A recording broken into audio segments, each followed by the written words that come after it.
So invisible trauma are childhood experience that we tend to dismiss, or we kind of look them as like they're just normal experiences. But those kind of like more invisible scars really led to like the way how we think, act in our daily life. And very often we don't even make this connection between that invisible trauma and our current behavior.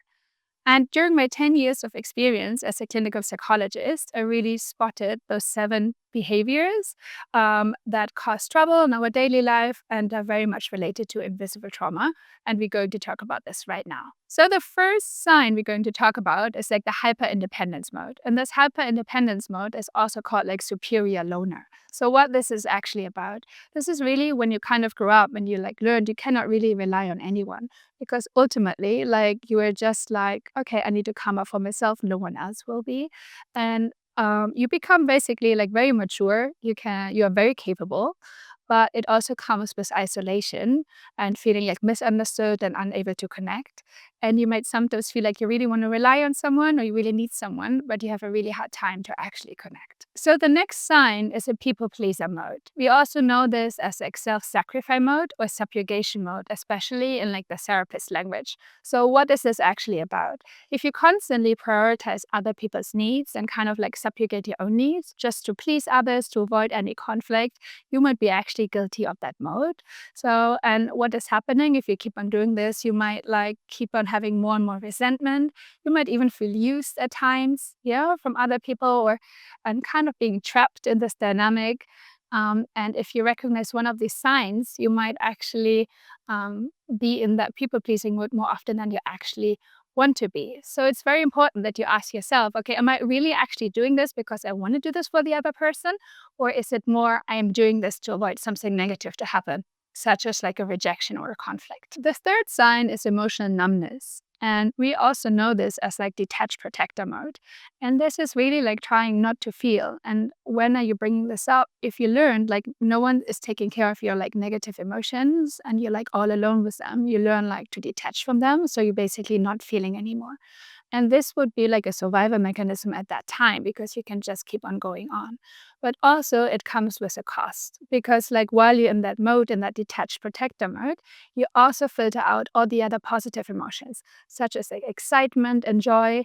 And like that flat feeling can also kind of like weighting on your shoulders quite a bit. The fourth sign is like never feeling good enough. And what does that actually mean? Like it's also related to unrelenting standards. So you're only worthy when you achieve. And this is like basically when you're not just okay as a being, but like rather like your doing defines you. So like what's going to happen here is like whenever you have like one goal and you achieve it, it's not even that you're really happy or you cherish this. Like it's more like, oh, yes, I did that. Or maybe there's a short sign of relief. But it might not last long because immediately if you already achieved one goal, you already want to go to the next one. And probably the next one needs to be a bit higher just to give you the same buzz of it. Yeah, to have that sense of achievement and control. And what's happening if you're constantly stuck in that unrelenting standard mode, you keep on going and going. And it's like ongoing stress. Yeah, and like very often or not seldom, I'm going to see like people struggle with like burnout because they just and also low self-worth because like their whole self-worth is basically determined on their doing. And why did this actually happen? Like very often, if you grow up in a more unpredictable environment and you're not feeling very much in control, like you have this hyper alertness and like this, like having those goals give you a sense of control and stability. And while you're growing up and maybe now your environment is safe, you're still stuck in it. And basically control and achievement is still your default. Point number 5 is about relational anxiety. So what is this actually about? So this is like really, we also know this as like reassurance seeking mode.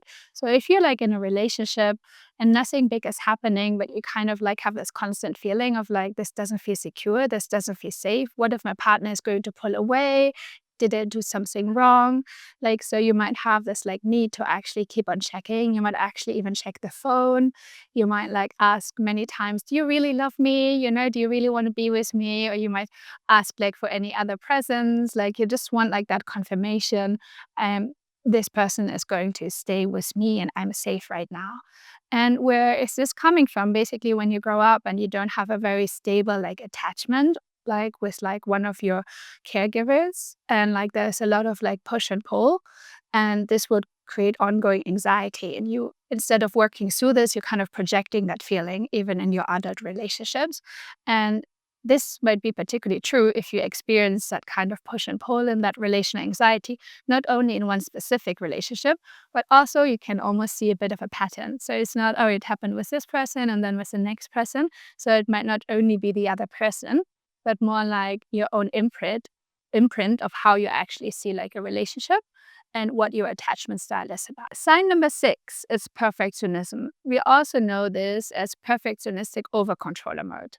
This is kind of a big word, but it's really like if you're constantly kind of trying to give 150% and really trying to avoid any kind of mistake, you might be actually in that perfectionistic overcontroller mode. And we also know it's sort of like overcompensation. So underneath of that, there might be actually quite some anxiety or insecurity.